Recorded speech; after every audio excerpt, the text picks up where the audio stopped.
Greetings, folks. Already got some people logged in. Hello, and how are you doing? A couple of weeks since we managed to get this particular chat in. Glad to be back. Hey, Neil. Hope all's going well.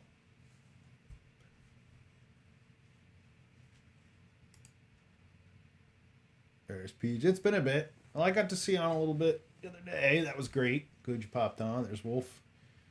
What's going on, guys? Everything's good. I can say guys. Well, I'm pretty sure right now we're of the sausage majority here. A sausagey majority. That was one of the things that really, and I know, and I'm glad of this, but going to PAX Unplugged, seeing the sheer diversity and gender identification and gender representation, not to mention the vast ethnic representation at a game con, unlike, as I'm sure most of you remember, the old days when it wasn't that way. We know it wasn't that way. It was all those guys that crawled out of the basement to play games with people. It's such a different world. Yeah, we'll start with all the usual stuff, and I'll talk a little bit about some of the goodies that I've talked about on the streams earlier this week. So, as always, from the Tomes, Twitch TV from the Tomes. Over on YouTube, Fox and Board Games, custom content. That's right, Ed. Yeah, I remember Ed. Ed was, hey Nikki. I remember Ed was. I do remember Ed. Yeah. And I remember once the LARPs started, there was a little bit more. The vampire LARPs, especially the ones near New York, I remember there was definitely a little bit more diversity, which makes sense. I mean, it's a melting pot up there. So, that was one of the things that blew my mind about going to, say, a con in South Jersey versus going to New York. Of course, I must say that until very recently, Vampire, definitely. Vampire, for all its flaws in hindsight and all of its cringe in hindsight, it did kick open the gates for people who were not the stereotyped gamers. I remember a lot of trans people even back then were playing Vampire and showing up at these at the LARPs in particular. So there was definitely a bigger LGBTQ representation, a trans representation, a very diverse ethnic representation. So, yeah, it was definitely a different thing when you got into that scene, which is part of why I always liked it. But what I was going to say is, it's only in the past half a dozen years that there have been a lot of people of color working, much less attending, Ren fairs outside of, let's say, the major metropolitan areas. Let's say outside of the New York Ren Fair, which has always been, again, very diverse in all regards. Maryland, yes and no. I mean, Maryland's weird because it's so close to DC, but it's so close to rural Maryland that it's always had this weird kind of tension in it.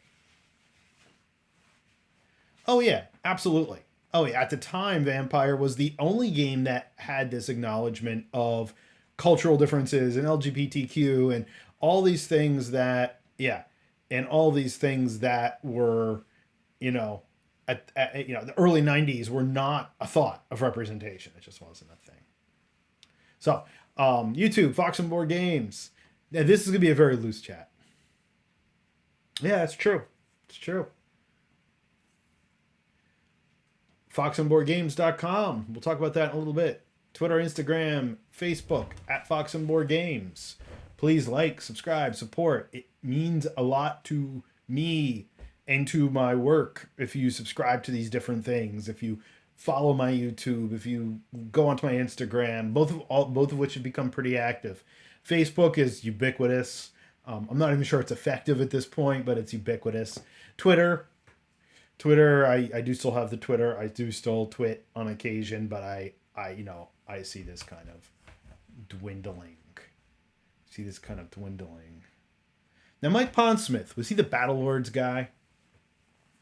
Battle Lords, the 21st Century guy?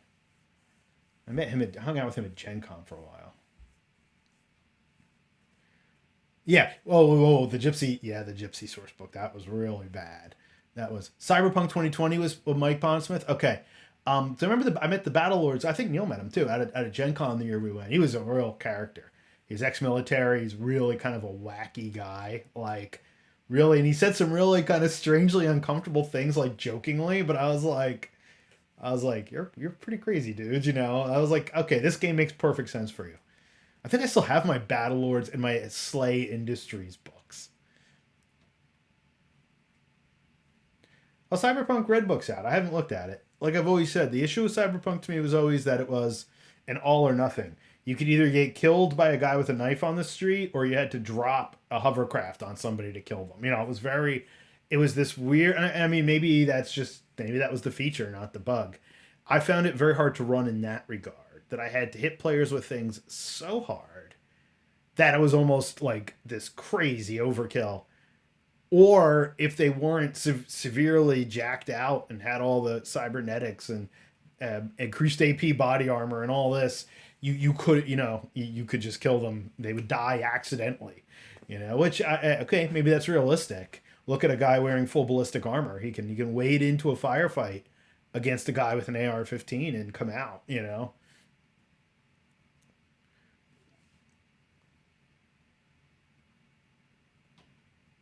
Right, exactly. So again, that's the problem with Cyberpunk was kind of the problem when World of Darkness became Undead Superhero or Furry Superhero. If you play those games in their original incarnations, yes, a human can be a threat. If you play them at all beyond the original incarnations, the human's never a threat. Human's never a threat. So it's true, and it's true, and of course, the inclination of every player is to, jack themselves out as much as possible. At least in the old days, that was tended to be what we found, and therefore it was, in my opinion, very difficult to adjudicate. I always preferred Shadowrun as an environment. I thought Shadowrun was a brilliant environment, but man, again, just the system of that was never clean and streamlined and easy to play. Yeah, I love Mage too. Never really found a good solid Mage group. I played a couple good games of it here and there, but Mage was one of those games you had to have just the right people to play it with. Otherwise, it was just kind of a mess. It was like, you know. So over at Fox and Board Games, some of you know, some of you have written me reviews, some of you have helped me out with this already. Um, I do have a Pro GM section finally set up. It's been a long time coming. Again, I have to tread lightly with this due to some contractual things regarding my sabbatical, but it is up. It is in place. Everything is there. I will be running, I have multiple games running on Roll20 right about now, uh, which I will put out there. Some of them are play tests. Well, I'm calling them play tests because the game is not published. Unpublished runs of Tales of the Harrowed Land. I have one kind of intro to D&D just because it's the game that I started my 2-year campaign with. Think D&D Scooby Doo, because that was the temperament of the group when I sat down with them at session 0. I thought they would enjoy something like that, and they did. It is very light. It is not my usual gaming style. Even for the group, I amped it up a little bit, made it a little darker, but not much. So it's the kind of thing I think almost anybody could play. And I do have Call of Cthulhu, a 2-hour short play called Cold Plague, which will be played using the quick start rules. And again, it's meant for people who aren't necessarily invested in Call of Cthulhu. I have fixed dates on these events. They are pay for events. If you're people I know and I'm friends with, I'm not so much worried about this, but going forward, a lot of the events are going to be paid events because I do intend to start to make this part of what I'm going to do with Fox and Board Game is host events and host gaming events. So I kind of did this to just get it formatted, to get myself around where everything was. I also set up this is where some of you left me reviews. Now, this comes on the heels of some news which I shared to my various groups tonight regarding some comments from TSR TSR, yeah. Wizards of the Coast Investors. Boy, that was a slip. Um, that wasn't a favorable slip either. Also, over on startplaying.games, I have a GM profile. I have 7 reviews of people who like my games. Not all from Start Playing Games, but from various, years of playing and different people who I've played with, including Neil wrote me a review, Blake did. I don't know if anyone else who's on tonight did. Tim did. Tim, who pops on periodically, did. Alyssa, someone from Unplugged, did. So it's kind of cool. So we're gonna see how this pans out. And again, I'm at the point where I think I need. It's been suggested to me more than once that I investigate this, even as a part time, once a week, see how it goes thing. So I guess we're gonna find out. But I do know that it's a thing. Gaming is a thing. Game mastering is a thing. And a lot of people say, why would you ever pay for a GM? Well, there are a lot of people out there who want specific experiences, and that's why I have this whole page on doing a custom campaign for your group. You want your group to have this really specific experience. Now, I know part of the issue, of course, is you get a lot of people who come off of like Critical Role and expect you to be Matt Mercer. And again, he's a trained actor. He's a trained voice actor and actor. It's going to be really hard to ever top that as far as presentation. As far as actually telling a story and skill and writing, that's a different story. And I've been doing this a long time. And I've had more than one person over the last 3 years suggest to me that I throw myself out there, even as a temporary or as a part-time pro game master. So I guess we're going to find out how that goes. So I don't expect people here to necessarily jump in and sign up for pay-to-play games. But if you happen to know somebody, if you're interested in having me run a specific experience for a group, or you know somebody who is, send them my way. Let them go to my site. Have them shoot me a line. Never any pressure. It still is about fun, even if it's something I were to take money for. It's still about fun. I want to make sure people have fun. So Mage, boy, that's a great segue to tonight's topic, isn't it? Low magic, high magic, and middle magic, which I'm not even sure that's really a thing. I call it a thing. So, you can find a lot of resources here as to people have made videos on it. Not shockingly. And it's not necessarily a new topic. Lord of the Rings is not low magic. I would debate that. I've seen several different definitions of low magic.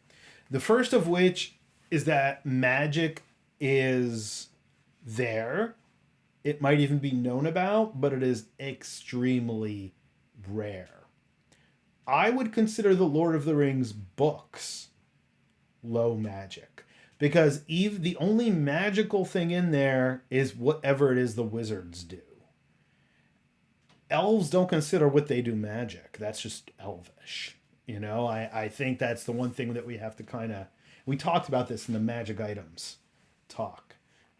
So are the leaves, are the globes of Lembas, are they magic items? Well, no, they're just elven bread, right? I think there's this I think the low magic, middle magic, high magic starts to deal a lot with context. So is this different from hard soft magic systems? Yes, I would say it's from hard and soft magic systems. Earlier ages were higher magic. Hey, how's it going? There you are. CCXCZ. I would, thanks for coming on. I would indeed, I say there's similarities. So low magic, I define it as magic is perhaps present in the world, but it is extremely rare and it is not common. And things that are associated with magic, like dragons and elves, etc., even if people obliquely know they're out there, they almost never see one in their entire life, the average person. I've seen low magic defined as historical world with just a touch of magic. I don't know how I feel about that. I don't think the historical world needs to be a criteria. because almost all of this, yeah, I think it fits low. Right, exactly. The beings that wield actual magic are essentially angels come to earth or some other form of divinity. They aren't a person who learned magic. That was kind of the whole controversy of being called a wizard's, Faramir being called the wizard's pupil. Does that mean people can learn magic? Not according to the actual Lord of the Rings canon. No, you can't. That to me, in this idea, right, in the earlier ages, let's say when the swords of Arnor were the blades of the Arnorian blades that they used to kill the witch, or that they get from the Barrow-wight to in the real version that they find in the Barrow-wight tomb that they used to kill the Witch King. It the idea that these were magic items, they were Arnorian, and I think that's this big difference in definition there, especially when dealing with Lord of the Rings. Lord of the Rings is so much about context. It's so much about the cultural context of whatever's there that it is difficult to pull it out and separate it into these categories that we've come to associate. I treat low magic as, now Tales of the Harrowed Land, my original vision was that it was going to be a low magic world. Perhaps it still is, because the only real magic there is used, that magic items aren't really a thing. Finding a magic bracer to increase your defense rating, I mean, I could put it in there, but it's not really a thing. If anything, maybe they find something of exceptional craftsmanship. There is an enchanter path in witchcraft that allows very temporary enhancements to physical objects. But, okay, just because every player character could, in theory, walk around with magic, does not mean there's a lot of magic in the world. It does not mean there's a lot of magician type characters. And that was something that was in the playtest that was interesting. Like the one player who was there with her Harry Potter wizard school shirt on was like, so do like magic users here get together and like exchange notes and stuff? I'm like, not really, no. I'm like, sorcerers don't talk to anybody else unless they need them for a ritual. Primevalists barely consider what they do magic. They consider it a channeling of natural energy. They don't even think about it as I'm casting a spell. Witchcraft, it's all ancestral. They are getting power from their ancestors. They don't see themselves as sitting there and casting spells of the trapping. So I mean, she was cool with it too. She thought it was a cool idea. Just that her idea of magic came from something like Harry Potter, which is very high magic, right? So relatedly, one of my favorite games is Syl. Okay, Syl. I got it. So, being low magic world despite being largely, yeah, and it's an interesting conundrum. It's an interesting conundrum. So by the way, I'm saying my game's low magic, but like warriors can now gain ability to battle path gifts, which make them do things that are effectively magical. It's a focus of their essence, their training, almost martial arts monk like abilities and these kind of crazy things you see in Conan movies, but it's not magic. There's no magical power there inherently. Let's jump to high magic. My definition of high magic is that magic functions as an accessible technology. That's how I kind of think of it. Eberron, to me, is extremely high magic because you have basically tram systems powered via elementals. Forgotten Realms, I think, especially in the later iterations, became much more high magic. I think let's see. Well, that's the other counterbalance there, Curzon, is that in terms of Tales of the Harrowed Land, what a magician can do is pretty crazy even for a beginning character. So therefore, right, does it start, and that's why I said I originally considered it low magic. I'm not sure I do anymore. I think I consider it now more middle magic. And also, once you get past kind of your human adversaries and start encountering things like the Karkaron, who are a sorceress, demonic, for lack of a better word, race, Cenobite-esque, all these other things. Actually. Throne of Bloodstone, anyone? Yeah. So magic is super pervasive. D&D is, as a whole, a high magic game. In fact, I have argued that it is, in fact, at this point, a superhero game, especially with the fifth edition structure. Meanwhile, I'm perfectly fine with that. I love my dwarf forge cleric being able to do all kinds of cool things, simply because he's a dwarf forge cleric and not having to count my spells. I ran out of first level spells. I can't do anything. I think we all remember earlier versions of Magic users in D&D where, I use my magic missile. I better just hide the rest of the game because there's nothing else I can do. But I think that D&D in and of itself, and I think most popular fantasy role playing games do tend to get to middle to high magic. 6 hour workday, yeah, yeah. I've got a 6 hour workday. Oh, everybody hated it. Well, setting and so Dark Sun. Dark Sun's low magic, very low magic. It's psionic. You have psionic abilities all over the place. Yeah, trying to throw daggers. Exactly, exactly. And for anything I could complain about any newer version of D&D at all, I'm so thrilled that when you play a character, you actually feel like you can play this character. You feel like you get something out of playing this character, even a first level mage, and you're not like just gimped as soon as you cast that one spell, which barely ever did anything. And if you wanted to be a utility mage, forget it. Yeah, functional or dead. Yeah, exactly. Yeah, they were really binary. And yeah, now make no bones about it, I dislike fourth ed immensely, but it did some really cool things in terms of equalizing the character classes because it did steal it from MMOs. So I was like, okay,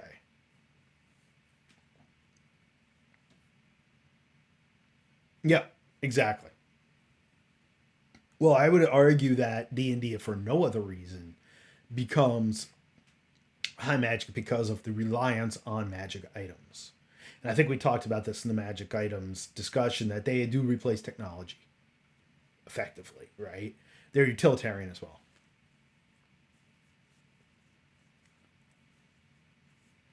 Wonders, I know.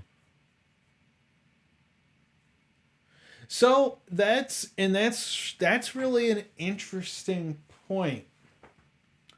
That the one thing that I did notice when I ran Tails at PAX for Complete Strangers was they had to wrap their minds around this idea of there being a consequence to magic. Now there is a reason.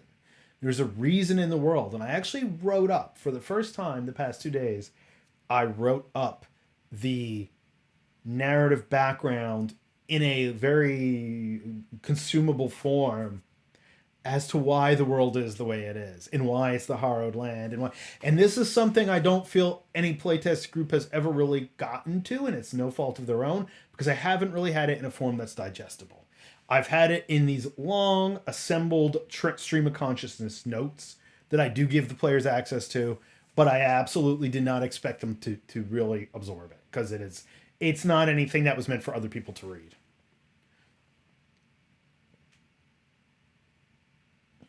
Well, and fourth ed did set the ground. Fourth ed did set the ground for fifth ed because a lot of players who essentially wrote fifth ed sat back and said, all right, well, we kind of like this idea of things like healing surges and second winds and innate powers for classes that allow us to actually go do something with our class. Okay, we used our big special ability, but we could still do something cool with our class. And I think that was much needed. I mean, you saw a little bit of that in the very early versions of the game, like when Unearthed Arcana came out. But then, of course, like most early game supplements, that went totally overboard. Barbarians running around naked with a zero armor class and breaking magic items for experience. Cavaliers who could just now they're the only people in the game who can raise their ability scores through time. I mean, it was they had those hints of like, okay, let's make the classes do something really cool, but the whole mechanical structure of it was off. The whole mechanical structure of it was off. Right, absolutely. Well, again, it was created with the thought, well, people like World of Warcraft. If we turn D&D to that, more people will play D&D. Ironically, it's kind of gone that way, but not because of fourth ed, because of fifth ed, and because of the popularization through Critical Role, through Stranger Things, through whatever. It's you know Yeah. Oh yeah, yeah. Well, we played Esslinger actually ran a game once where everybody played a barbarian. Yeah, that was pretty hilarious. Yeah, it was exactly as you expected. It being, of course, Esslinger was a little more intellectual in the end with the end story than you would think, but it was actually it was a pretty cool little adventure. It was like a one night that he made up. I was like, that was pretty cool. I think I'll steal that and run it at conventions. I don't even know if he's gaming anymore. I haven't heard from him in years. Through no one's fault. I think he wrote me last, and I just was like, oh yeah, I should write him back. Never wrote him back. So we've got high magic, we've got low magic, loosely defined, and again, I think these are loose. Okay, how about Game of Thrones? Is that low magic? Is that high magic? Is that middle magic? And what is middle magic, right? I mean, yeah, yeah, he's definitely something. Don't watch Hunger Thrones. I haven't, but maybe I should now. I didn't watch Hunger Thrones. Okay. Game of Thrones is no magic to low magic, I would say. I mean, it's so little magic. And again, what magic is there is so inherently tied to something like divinity or a dragon, who are, practically in their own right, gods, goddesses. Right. Again, we have this theme. Oh yeah. So Conan and Lankmar are definitely low magic. It's there. People know about it, but it's almost more of a superstition. And you don't necessarily, the other trait of low magic worlds is that magic is not always seen favorably. There aren't wizard schools. There aren't, oh, look, the druids are gathering tonight to help the new tree with their nature magic. Anyone who does anything out of the ordinary is generally cast under suspicion. And in that regard, to me, it is similar to an historical setting, quasi historical setting. Which again, by the way, Tales of course draws heavily on both of those and those kinds of concepts. Obviously, Robert E. Howard and Lieber.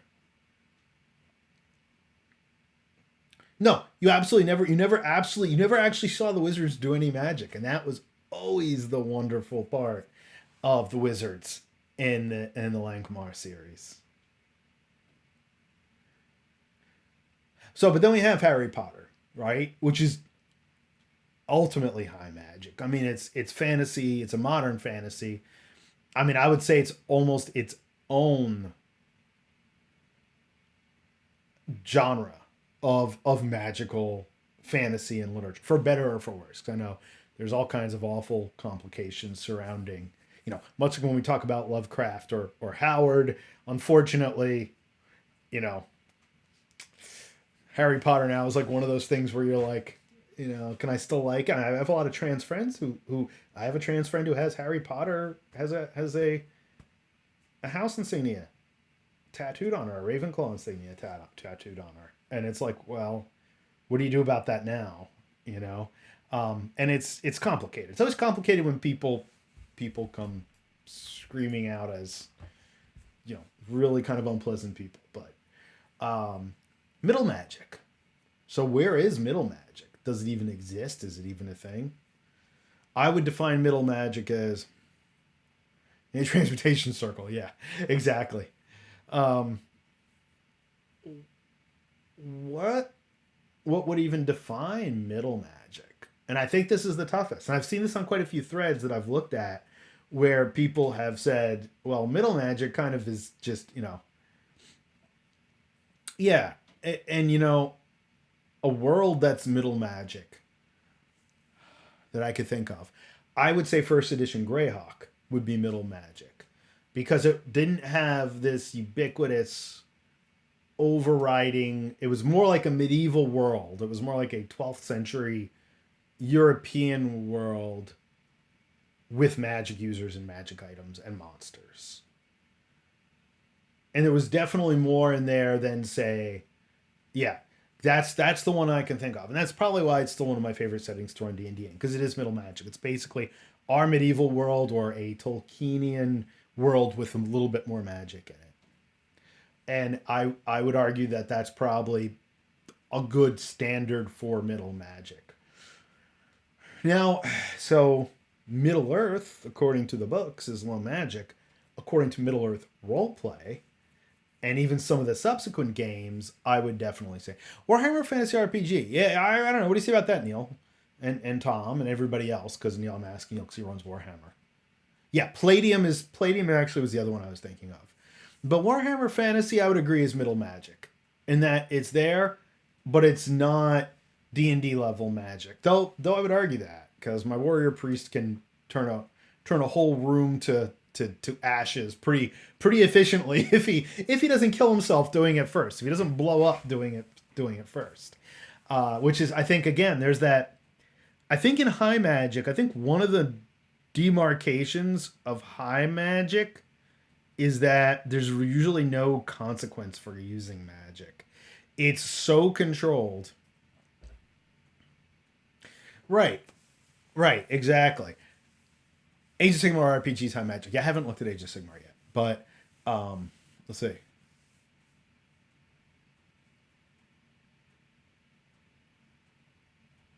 Yeah, wishes, time stops, resurrections, divine interventions. Those are the kinds of things I think I start to think of as terms of high magic. Though you could argue Arabian Nights, the Arabian Nights tales, where we get the idea of a wish from, was low magic to no magic. Then again, it was given to you by a jinn, who did not have your best interest in mind. So again, there's this concept that was more of a moralistic story than it was a fantasy story, and how to deal with this jinn that suddenly offers you this power.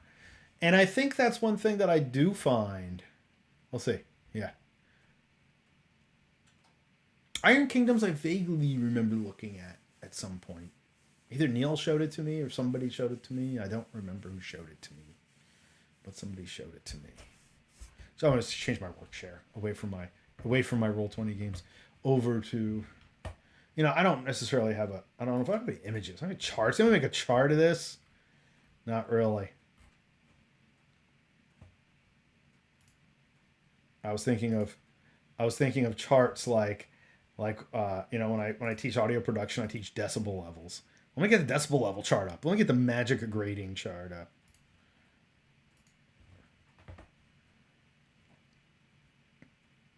Oh, okay. Okay, so it's in the same world as that. Yeah, I do know a little bit about that. I haven't played it, at least not in a very long time. I think I played a demo at the Gamers Realm many years ago when it first came out. So I'm not that familiar with that particular. Oh, why aren't you showing me that? Show me that. Two bags of Trollkin. Yeah, like I said, my extent of um boy, I just decided to muck it up, didn't it? My extent of miniature gaming at this point is Blood Bowl. All right. So, when I think of magic, that was what came up when I searched high magic versus low magic. Now, high magic in occult circles actually has a different term, of course. Um, let's see. Yeah, I think that's actually a pretty good example. Middle magic, and that it doesn't affect society structurally, exactly. And that's, like I said, when I think of high magic, that's almost how I define it. I define it as the fact that it impacts technology, society like technology would, that it replaces technology. And that's kind of how I've always thought of it. So, Ars Magica, boy, that's the loaded one, right? Well, yeah, but there is high magic versus low magic. Now, that's closer to the neo occult, post Golden Dawn differentiation, the Arthur E. Waite discussions about what magic is. Is magic high magic is formulaic, it's ritualistic, it's like a science. You treat it that if you do all of these things exactly like this every time, you will start to deal with, you'll be able to conjure an angel or a demon. Of course we know, you know Well, I don't know. Has anybody ever had a successful high magic ritual where they've done something really cool? I haven't, in which that you could see it work in a tangible way, and I think that's also the difference between fantastical magic and magic with a K, as Crowley would have described it. Again, another highly problematic individual in the real world, but interesting on paper, where he discussed magic as this force of will upon reality. And if I go and do this, I have enacted magic because I have imposed my will on reality. And again, a lot of people very much misread a lot of what Crowley was about. And a lot of what he was doing was mocking himself and mocking magic culture and magic society of the time, especially the trendy upper class cosmopolitan occult circles, where he was basically, you know, pulling everyone's leg for a good portion of his life in writing. And let's see. So that's a really interesting. That's this whole other ball of wax here. Is divine magic magic? That's a really really good question. Like, do we call it magic? And does it come from the same place as magic? This is like that kind of dicey territory that I could see there being like real arguments about. Is your cleric really just a wizard who thinks he's calling on a god? Well, D&D has set out that the gods and goddesses are real and that they impart the cleric their power after a certain point, but there is some thought, right, that a cleric can do whatever they need to do. And I think this was actually brought up in some of the first extraneous games where the extraneous supplements, stuff like maybe Ravenloft, where what if the cleric is separated from their deity forcibly? Or Spelljammer, right? I mean, is and Keel or whatever, uh, insert insert fantasy or mythological being there. And do they exist in outer space, in astral plane? Do they exist in Ravenloft? Can you call on them? And I think that's when they started saying, well, up to a certain level, a cleric could call on their powers. Shadowrun, the famous game everyone's talking about, the favorite game everyone's talking about, which I've seen very few recent runnings of, but it's such a fun setting. Who doesn't want dragon crime bosses and elves with machine guns and dwarves with cyberware? Like a dwarf street samurai was one of my favorite characters there. So I think that's a really good discussion. Like Shadowrun is a weird territory, right? I guess it's high magic. Shadowrun is funny. Robodongs. There are Robodongs. There definitely could be Robodongs in Shadowrun. Troll Dongs made appearances in one of our Shadowrun games. Several of them, in fact. Neoscum has one. I mean, it's inevitable that they appear, right?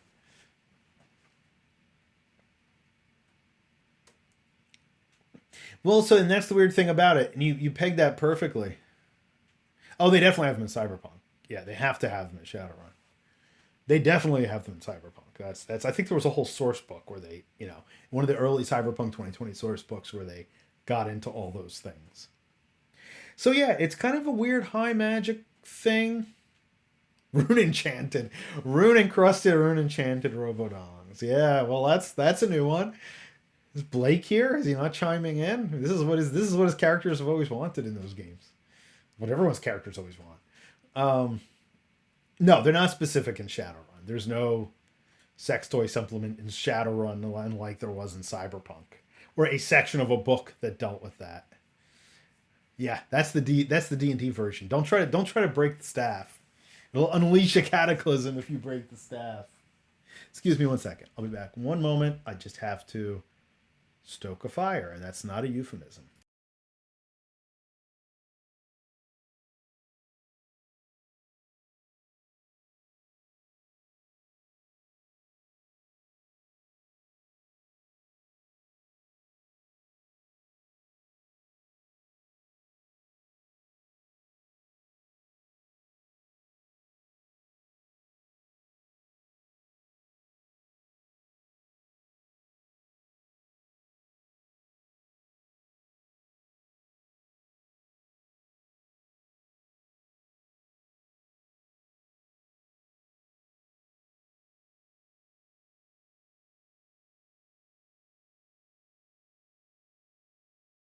It deteriorated quickly. It did, and it wasn't even me who started it. Look at that. Yeah, the Harry Potter novel. It almost deserves to be written and dropped at this point. Right. Magic in and of itself in Shadowrun is very rare. What it can do is very powerful, and it did change the world. It did basically change the entire structure of society. So if we're using that as a litmus test or as a baseline, then we definitely have a case of it being high magic. I brought the match with female orgasm. Boy, that's loaded in all kinds of ways.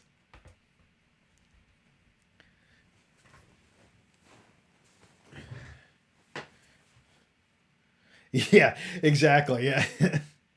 Is being wizard racist part of the game or the campaign I was listening to? Which one? Was it the Tales game or another game? Like anti-wizardist, like wizardist? Oh, okay. Okay, no, I haven't actually listened to that. Okay.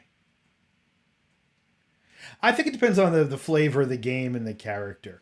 I mean, again, I think that's all about like what people bring to it. I mean, I there's definitely groups with suspicion of magic in Shadowrun. I don't think there's out and out persecution.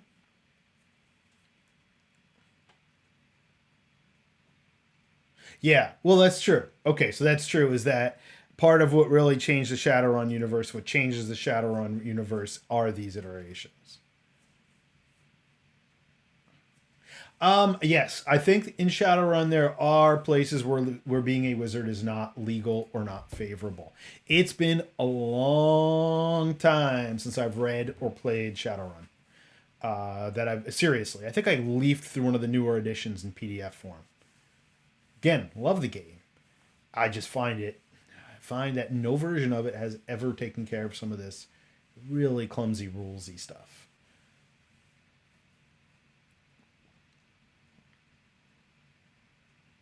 All right, I'll definitely keep that in mind. I don't listen to a lot of play podcasts, but if it's more like fictionalized, then I might get into it. So, yes, yes, the rifts are yeah, and rifts.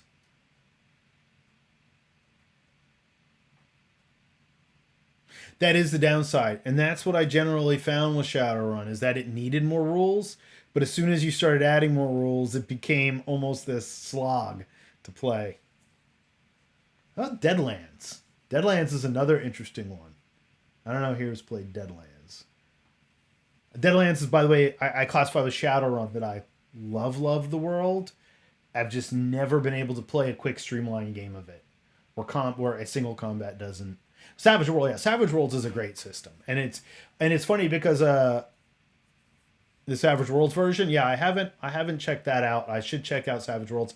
I know people have been using Savage Worlds. People who are not even like I think Alyssa, who is on here with me in person and who pops on here periodically, was running a Savage Worlds game, and she is not like rulesy.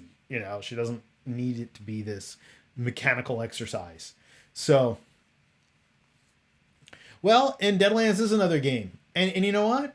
I did take a little bit of some of the aspects of corruption from Deadlands. The corruption in they were discussing magic and entertainment and Shadowrun.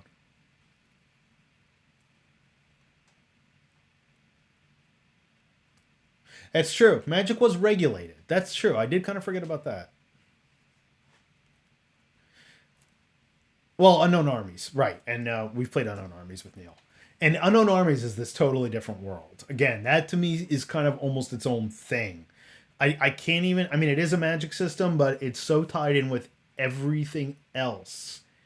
Everything you do is tied in with everything else. It's really hard. Oh yeah, yeah. Palladium. Again, Rifts was this interesting concept, and I know, PJ and his crew were big Rifts players, and it was just insane. Really, the power level, the power create the arms race in that game was absolutely insane. And it wasn't just magic, it was the technology, the cyberware.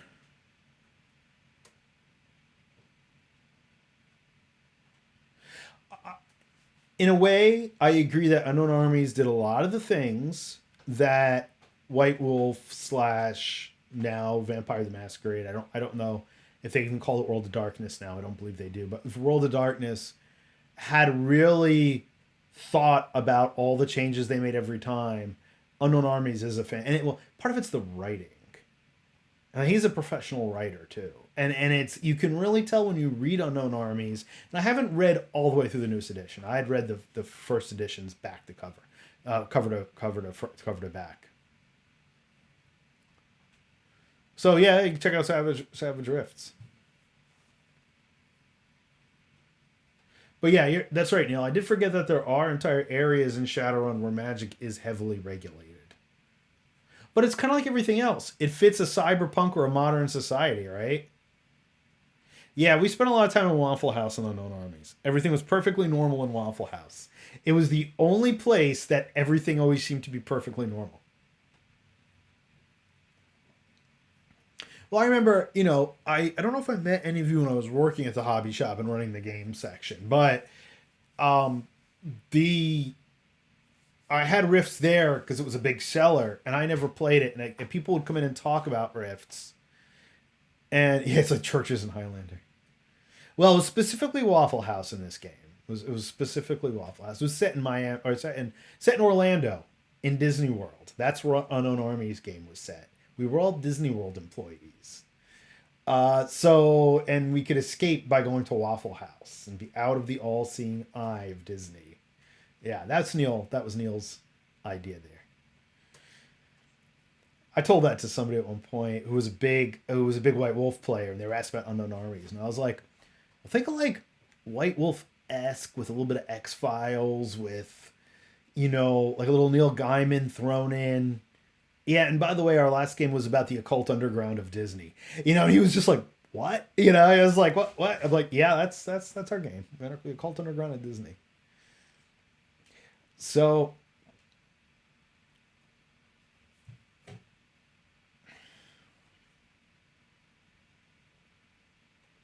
yeah, yeah, yeah. Cult. And I haven't looked at Divinity Lost. Again, Cult's one of those games. We played a little bit of Cult when it came out. It was I called it the Clive Barker role playing game. It was interesting. I never saw that as a game with potential for really long term play. Mainly because it was just everything that happened to you was horrible. But I haven't looked at Divinity Lost, so yeah. Danny Amberus did versions of Shadows of the One True Denny's. You have the archetype Denny's, as Fritz Lieber would have said. The ultimate expression of all the Denny's is that Denny's, when he was talking about the animals, the animal princes of Lankmar or of Nuon. They weren't just the animal, not even the traits of the animal. The Jungian ideal of Denny's, absolutely.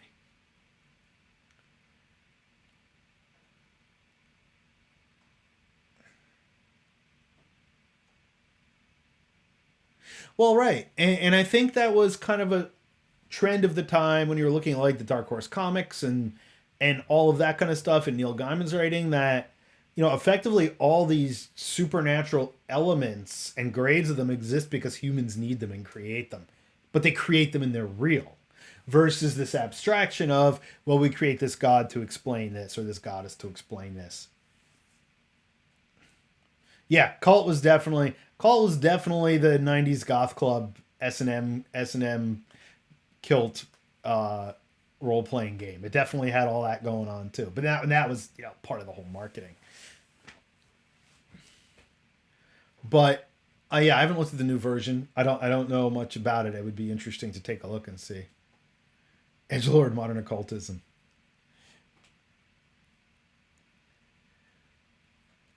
Well, there was also that whole trend. Like the Nephilim RPG came out. That was not even really about the Nephilim, but it was about all these secret societies and occult orders and stuff like that, and the conspiracy theories, the Chaosium. And that was actually pretty interesting. That had some really interesting source material. I enjoyed reading the source material for that game as much as I ever did. I think we might have played one session, as I ever did playing the game.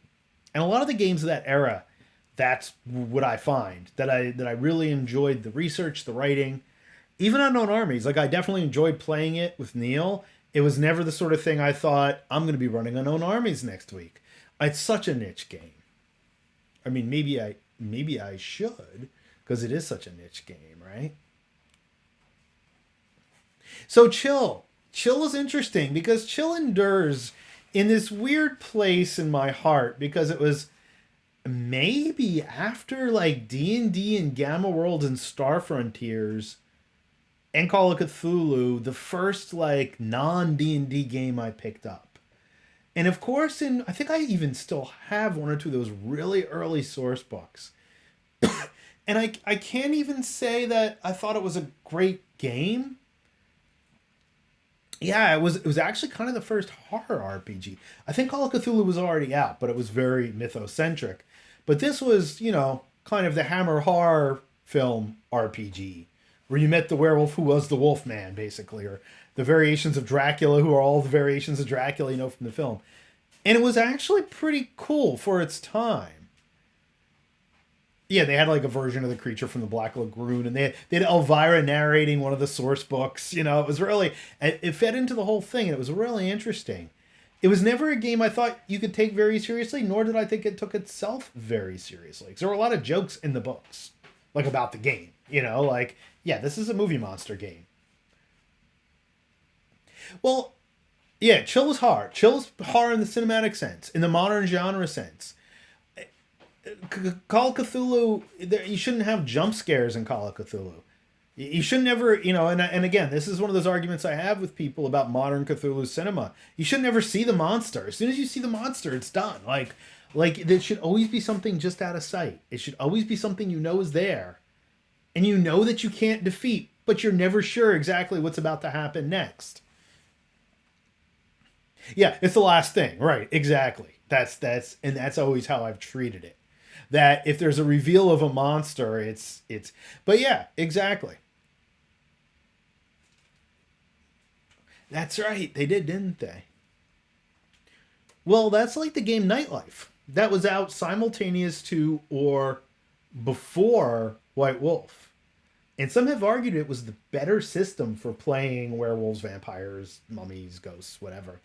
But White Wolf just had the marketing. White Wolf had the art, had Bradstreet's art, and I would argue that that's what sold it was Bradstreet's art. I know that's part of what drew me to it. It had the entire Anne Rice trapping, and that was part of what drew everybody to it. Yeah, the world was definitely a little more generic. I do remember that. It was definitely flatter. But anyway, Chill being a low to medium magic game, that's interesting. Yes, and Nightlife was more cohesive. It was definitely more cohesive than White Wolf. White Wolf, in plain English, shit the bed after Werewolf came out. It was like then every book was its own game system, and you were supposed to try to interface these five game systems and creatures into one banner, and it just never worked. It never worked. Yeah. Well, and that's it too. So that's part of the big discussion on RPGs. We had a big discussion about an announcement tonight coming down the pike for D&D, which we won't get into this week. We'll talk about it maybe next week, it's just clearly and blatantly a shareholder move. And I think we all know that in the end, gamers don't respond to those in the way most other RPG gamers.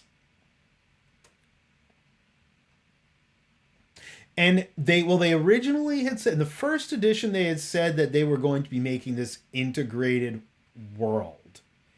And then clearly after Werewolf, that had been tossed out the window because the narrative voice was different. The focus was different. The characters were entirely different. The characters were not even traditional mythological werewolves. They were more like primitive shapeshifters, which has an appeal all its own. And clearly the game is arguably as popular as vampires. So clearly it worked. Mage, I thought, was mind-blowing. Now Mage. Mage the Ascension? Is that a high-powered, high magic world? Is that a medium magic? Again, mages are, despite the fact that everyone's a mage in Mage, mages are extremely rare in the world of darkness. Rarer than anything else. But they can turn an elder vampire into a lawn chair. They could make a city disappear. Really. If they want to deal with the paradox of it, they could make a city disappear. Well, and and that's the funny thing about Mage is I think I've always been very disappointed by the level of creativity. And again, I know I've played with some really exceptional players, like most of the people here.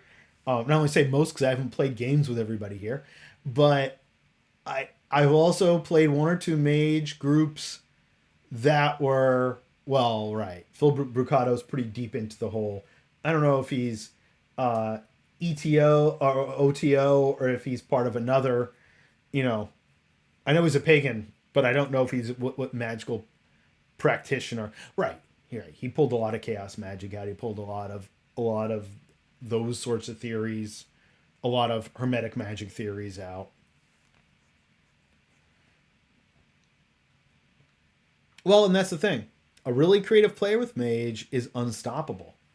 But the vast majority of my mage group experiences were very lackluster.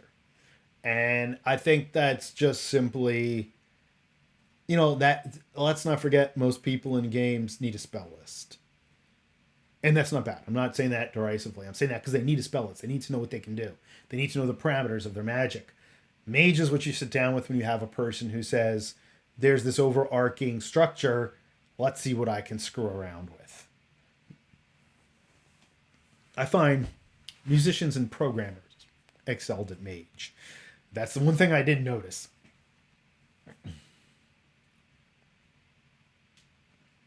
Oh yeah, yeah. They're so powerful.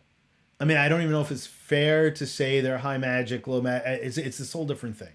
And right, but even in Ars Magica, which the original idea of Mage was that it was going to be a modern Ars Magica, but then they shifted to Phil's vision of this entire, a kind of occult reality bending universe, which again was also being popularized in fiction.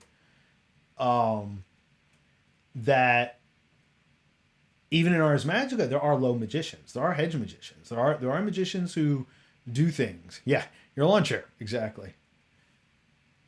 You're a crudette. I've turned you into a piece of furniture. You know? The other joke about mage is, berserk werewolf running across the lawn at you. Well, transmute all the grass blades to silver. You know, dead werewolf. Dead werewolf, almost or at least severely injured. Well, extremely enraged werewolf. No matter how you cut it. What other worlds are there? How about Dragon Riders of Pern, which I've read woefully little of? I always thought that would be low to middle magic, despite the fact there are dragons, if I remember it correctly. Yeah, silver to animal dander. Yeah, well, exactly. And that was always the craziness about mage is what you could do. No, I don't remember a lot of magic in Pern either. I mean, the big feature was that people rode dragons, but other than that, I think it was very, I think power level wise, it was similar to Game of Thrones in that regard, in that it was less about this idea of magicians casting magic and more about beings existing in this world that we consider magical or mythical. And I think that's an interesting kind of positioning too, right? Like, at what point does a world become more of a mythical landscape than a magical landscape? At what point, can it be more likely compared to Beowulf or a Greek myth? Oh yeah, absolutely. And you're also used to exploiting bugs and exploiting loopholes, and that's part of what Mage the Ascension was really about too. I've heard of it, but I'm not too familiar with it. By the way, I have been reading Mothership too, the free download of the old doc. Well, the pay what you want download of the old document. It is pretty cool. I was reading it last night. And I was like, this might not be a long term campaign, but this could be a fun 2 hours. This could be a really fun 2 or 3 hours. Magic and psionics, man, that's this whole other bag of stuff that I wasn't even going to get into tonight because I skirted around it once I brought up Dark Sun. I like skittered away from it. I mentioned Dark Sun, then skittered away from it because I'm like, well, I don't consider magic and psionics the same thing from a philosophical standpoint. I consider psionics to be something that is some enhancement of an innate human ability that is normally just inaccessible to the mind. And it all comes from the human mind. Whereas magic might deal with extra body forces, extra corporeal forces. Huh, interesting.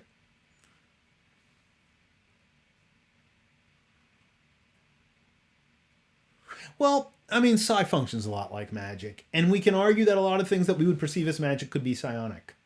So the in Tales of the Hard Land, there is the witch form of magic, of witchcraft, and they do the fortune telling, they do the aura reading, they do the telepathy, they do all those things that we almost always consider magic, and they consider it a form of magic. They say it's passed through a bloodline, but they consider it a form of magic. Whereas anybody could look at this and go, "Oh, psychic ability." And I made it that way intentionally. That in a modern day, this witch would be a psychic, and yes, there is this overlap in modern neo-pagan psychic Wicca witchcraft culture where there are witches who consider themselves psychic. There are psychics who are witches. There are people who are, no, I'm a psychic, but I'm not a witch. And there are people who are like, no, I'm a witch, but I have nothing psychic going on. So again, I did that kind of intentionally to put this other layer on there as to what magic really is in this world. Penn and Teller versus Miss Cleo. Yeah, that's a whole different Miss Cleo. Something I haven't thought about. Someone I haven't thought about in quite a while. Penn and Teller are brilliant. I've seen them live. They are. I mean, again, they're so irreverent to everything and everybody. And I was just like, I saw them live in college. I was like, man, these guys, they're just Miss Cleo. Yeah.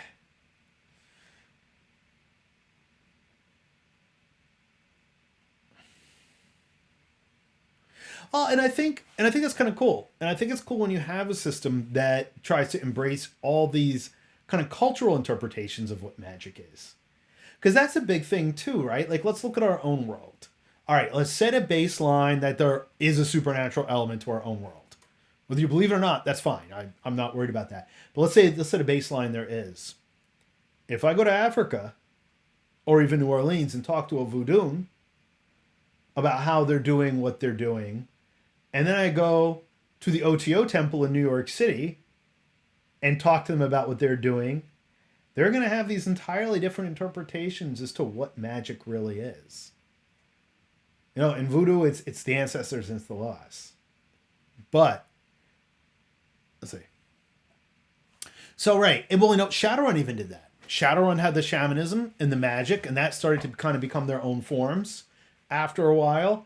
And again, even in Tales, there's sorcery, which is your traditional draw circles and summon a demon or an evil spirit or cast a hex on somebody or cast a bolt of balefire at somebody, versus primeval magic, which is, I'm going to go talk to this tree, I'll be right back.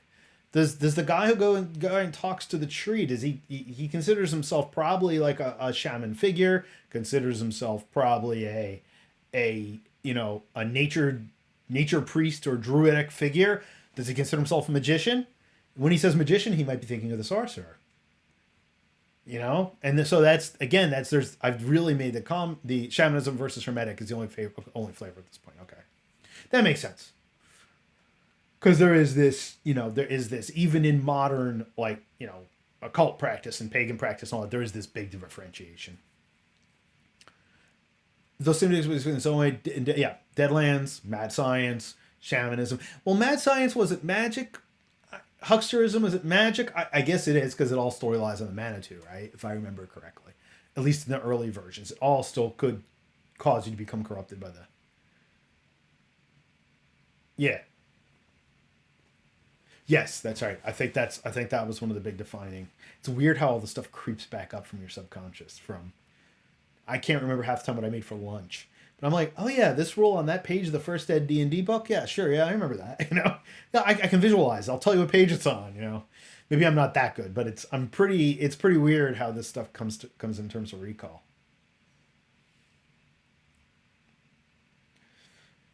So I'll say what I always say. It's this really big topic, right? Like we could really start breaking this down in all these different categories and divisions, and in what world was this be high magic and this be low magic, and do these worlds ever exist simultaneously? And I think that's part of what we're seeing tonight, is that at a couple points people are saying, well, in this world there's elements of high magic, low magic, and middle magic depending where you're at, what characters you're dealing with.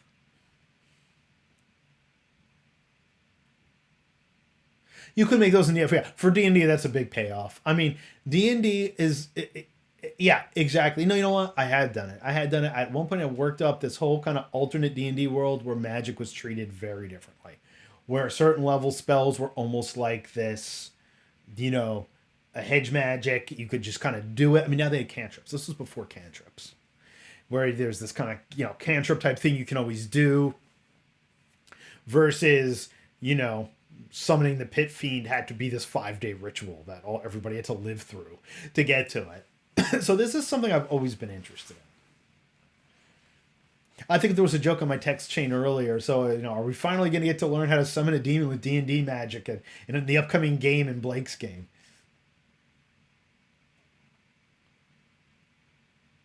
Yeah. Oh yeah. Well, yeah, you could. Right. You absolutely could. And but you know what? You know what I've realized? That's not why people play D&D, including me. And that would be an interesting one-nighter to have a setting like that, but I think I would even be like, look, I just want to cast my spell now, you know? Like it's the only thing I do. Can I cast my Eldritch Blast, you know? Your Eldritch Blast as we call it. I mean, I think you play Ars Magica if you want that. If you want to play if you want to do that, you play Ars Magica. And yeah, you can make your little plants grow all day and get fresh nuts from the chestnut tree. But when you want to level the nearby town who's coming at you with pitchforks, that's when you got to do the role playing. And that's when you've got to sit down and deal with whatever, you know, magic alliance you have where you get your power.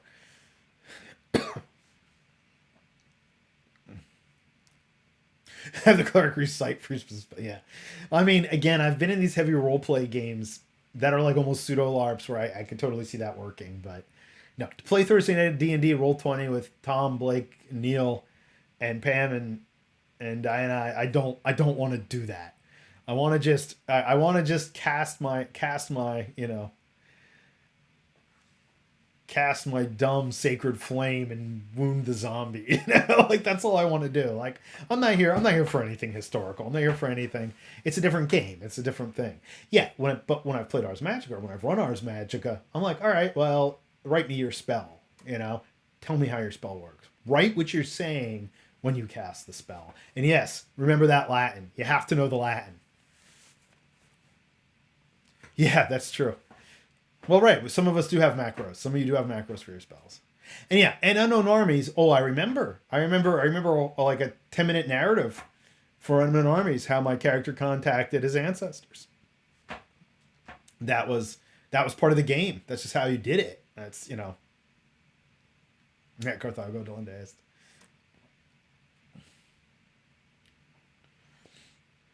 And that's kind of what makes these games fascinating too. How about Elric and Stormbringer and the associated Melnibonéan mythology? That's getting there. That's higher magic. I mean, again, not everybody had it, but magic does, at least in the Melnibonéan world, does inform a lot of the universe.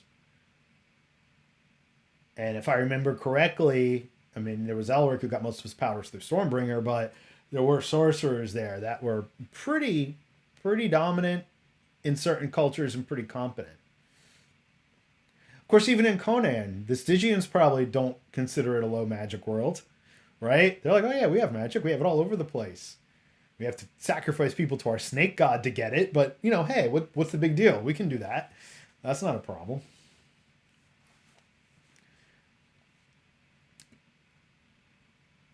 That's true. He was a sorcerer. That's right. And I had trouble remembering that, but he was a sorcerer before he got Stormbringer.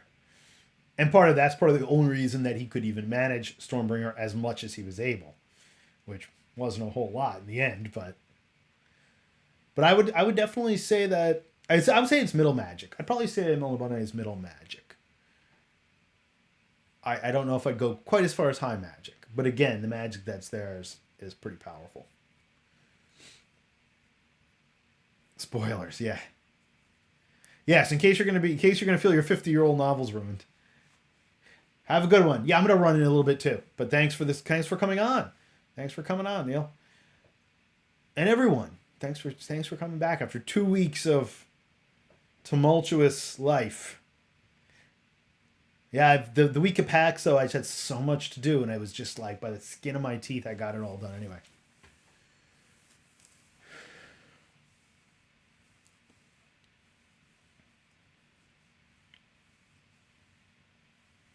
Yeah, mage you kind of weave spells on the spot. But I think that's interesting. And I think that also speaks to the nature of the game. Is it a more narrative game? And if so, how does magic function in that? And that was my original idea for Tales 2, was that it was going to be a much more narrative kind of magic. But then I found that almost all the players were like, okay, but it's still a sword and sorcery game where I feel like very quickly I have to decide what I can do. Go Guido or go Explorer, yeah. Yeah, that's kind of cool. That's another one I'll go check out. You've given me some great game suggestions.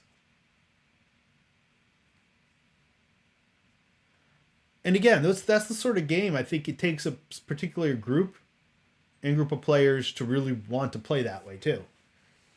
And there's definitely an appeal to that. Like there are definitely nights where if I sat down with the right group and they said we're going to play this game in which you know your magic is all pretty sophisticated and you have to articulate how you're doing it, I'd be like, all right, I'm all about that. There are nights where yeah, playing D&D is fine.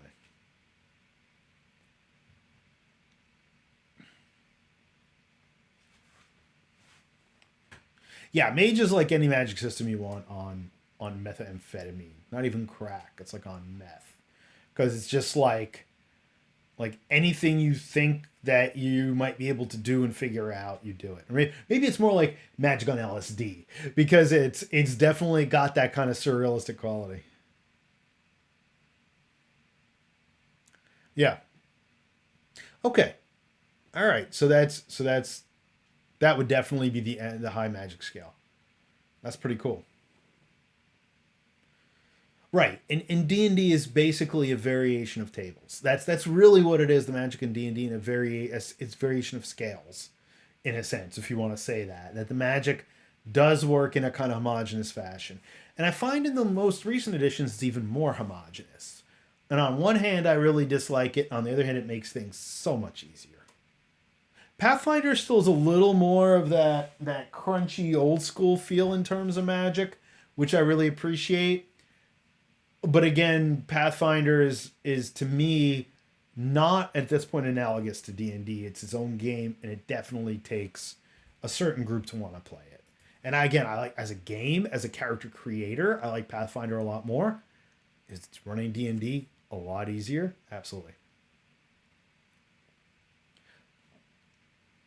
Right. We pretty much say that different magics in D&D in our game have different special effects, basically. It's going to be the same result on the spell. And there's even spells in the game books where they basically are just variations and have different special effects. And again, that's fine. That's fine for what you want it to do. Like I said, half the time I'm like, I want to cast my sacred flame. I don't want to spend 2 hours reciting Latin to do this. I don't necessarily need to do that. Really? Savage Pathfinder? Haven't looked at that. I mean, I really like Pathfinder. I really do like it. I definitely do want to run it. I've been wrapped up in getting my own game going. But then once the core book to that's out, I do want to experiment with running that and a couple other games too. All right, have fun. Enjoy your Duolingo hours. Yeah, I'm going to... Hours? I get minutes in. But I do get it in at night usually. I try in my time.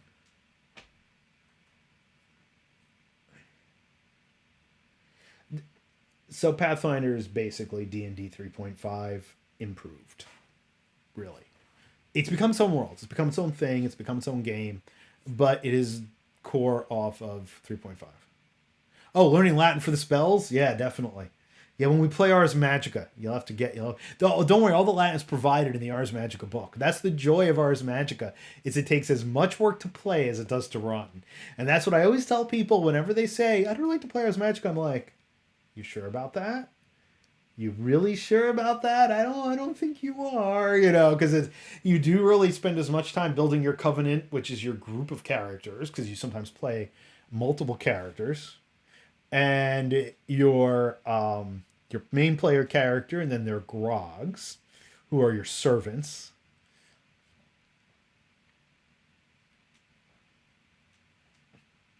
Yeah, and expanse RPG. I haven't looked at that yet. Part of me is like, that's amazing. Part of me is like, that's the most depressing sci-fi RPG ever. It's like, because it's too real. Like I said, the great thing about the Expanses is it showed that no matter what humans achieve, they're still going to be horrible to each other. God, this is just way too realistic. The first thing they do is start worrying about who was born and on what outpost or on what planet or what mining colony.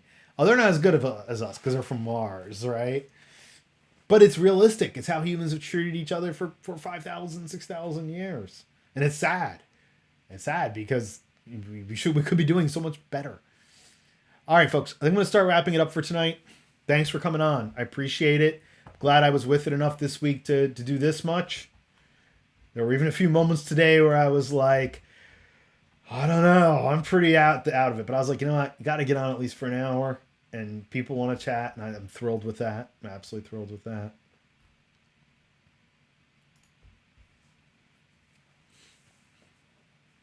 Oh, Wraith was just so. Wraith was just like their whole. See you later. Their whole Holocaust expansion. I was like, who? Even in the '90s, like who the hell does this, and who wants to do this? Like I was just like, this is really just horrible. Like there's nothing fun about this. There's nothing interesting. Okay, catch you later. Thank you very much, Tom. I agree. I was like, who? This is a social experiment. This isn't a game. This is Logan's Run. This is seeing who of us can make it to. This is Clockwork Orange. Who of us can make it to the end of this, and still have our brains intact. It's weird. Yeah, exactly. A vampire was fun because you still could end up being a vampire that throws a car, right? Like you could still spend your blood and throw a car at the werewolf, and that was still fun in that regard. But then Wraith, you were like, no, there's not even that. There is maybe I'll get turned into currency by another Wraith. No, no, no, not enslaved. Literally, my soul is turned into currency and trade. Like it was just like this never gets better. Like none of it gets better. But again, there was that whole genre of literature, that whole genre of horror and supernatural literature that really echoed that at the time too, which I enjoyed it as literature because it was kind of existential, it was kind of philosophical. I was like, as a role playing game, no, no thanks. Like you kind of thought when Wraith came out, oh, it's gonna be about playing ghosts, like Ghosts in the World of Darkness. That could be cool. You're in the ghost world, the world of darkness. I'm like, you are, but it's horrible. It makes everything just so draining. Yeah, yeah. Put us at yeah, exactly. Yeah, it's just like, well, see what's funny though, that's common practice in gaming now, for different reasons, and because right now everybody is very aware of things like PTSD and triggering situations. And I don't know if you know this story, PJ. I might not, I probably shouldn't even talk about all of this on live chat. But a certain game master we both know very well, who had a history of child abuse in the family.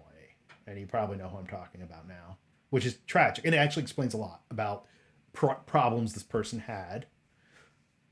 He attacked Ben Greenberg at Gen Con over the one werewolf supplement that he literally attacked him. I was there. He literally went after Ben Greenberg to the point that security was called because of that section of the book. And of course, you sit back and you think, should he have handled it differently? Of course. But that's a really good example of why now a lot of horror RPGs in particular do suggest having a card system that kind of gives you the player a flashcard that tells them they are having an issue with a particular scene. Exactly. You need to have the boundaries and the consent fully upfront and established. Um, right, right.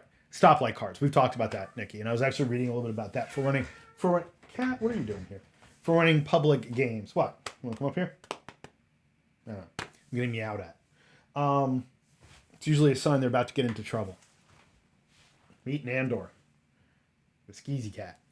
But um, there's also a couple other systems in place, lines and veils.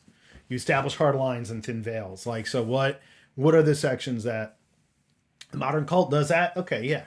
And again, I don't have any problem with these games being this exploration of things.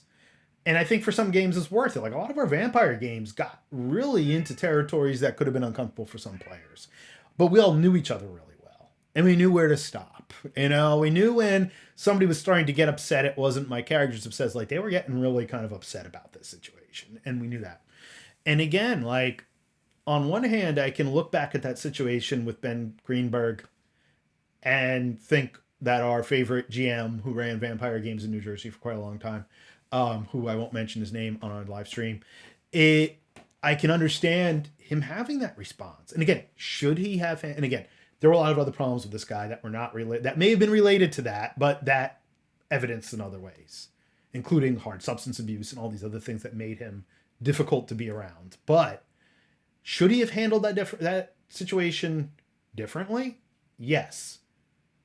But I can understand the trigger, you know, and I have several friends who have very deeply ingrained PTSD issues with certain situations that I've known in games. Maybe we should either discuss it or not deal with it because it's not necessary to the plot, you know. And again, there was that history, of course, in the 80s of game masters who were just abusive, creepy people. And I've talked about the one or two of cons that would show up. And I'm not even talking about, you know, our favorite GM, our favorite vampire GM, who blew up at Ben. I'm talking about guys who would show up at these games and just, you know, basically verbally and sexually abuse female characters, you know, at public, like, convention games. And you're like, all right, in what world is that okay? Like even at that time, even in the 80s when it was 99% men at these things, like no one really wants, you know, like it was bizarre. And there was definitely a lot of that back then. And that's why I'm really glad that a lot of groups now do just establish right up front. And I had a student telling me that at one point, that she joined this horror game. Well, exactly. Right. Exactly. Go from there. Exactly. Yeah, it's just a role play. It's not real. Why are you so upset? Right, exactly. That's yeah. Well, that's right. And we talked about that. There were people that we definitely, but Necropolis and myself and other people blacklisted from our events after one run. And not just because they were crazy, annoying, weird gamers, because we all are, but because they had something wrong with them and they behaved in ways that were not cool. Not cool at all. Well, anyway, so that was a little segment at the end that went away from low magic, high magic, but I think it's important to discuss these things. Because again, gaming culture has evolved so much that I think it's important. I think it's imperative. And in fact, when I had to fill out my forums for PAX Unplugged for the games, you know, they asked, what kind of content do you have in this that could be objectionable? And like the one game deals with slavery in a quasi-historical context. You know, the Half-Shars keep slaves. It's a Bronze Age world. You know, you know, several of the cultures there do. The Half-Shar are the most known for it. I'm not going to not have slavery in the game, but I'm going to make it aware this is a backdrop, and especially in this scenario, the Half-Shar are portrayed as lousy people. You know, the culture is portrayed as a lousy culture because they do this. I'm not glorifying this. There are a couple scenes of mutilation and corpse mutilation in the current scenario I'm running. I mean, you know, I imagine someone could get upset by that, but I make it clear up front. Just know the content's there. And you know what? If you've ever watched anime, it's probably no worse than any of that. If you've watched Seven or Silence of the Lambs, you know. Well, absolutely. And I always say 18 and over. I say 18 and over unless I were going to run a game just for kids. And you know what? I've got friends who run great games for kids. That's not me. So they can run games for kids. I'll run 18 and over. And again, none of my games are filled with excessive perversion or gore or I mean, well, all right, except for the perversion when it's the four of us who've been knowing each other for 30 years and we sit around a table and we act like 13-year-olds. Okay, that's different. But and say ridiculous things, that's different. But like the game content does not hinge upon anything perverted or abusive or any of that. If it's there, it's something's there. It's in the background. It's in the backdrop. But I do make it clear that it's there, and I make it clear these games I really run scenarios really for 18 and over. But I always say, if you've ever seen the movie Seven, if you've ever watched anime, if you've ever done any watch any of these other if you've ever watched Dexter, it's anything you're gonna see in these games is not going to be any worse than that in any kind of public game I run.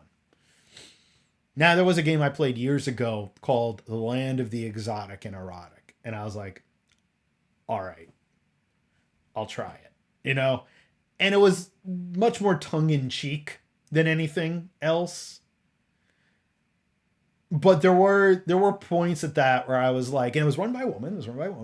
And I was like, there were points in that where I was like, okay, so are you talking to this person is this person talking to me in character?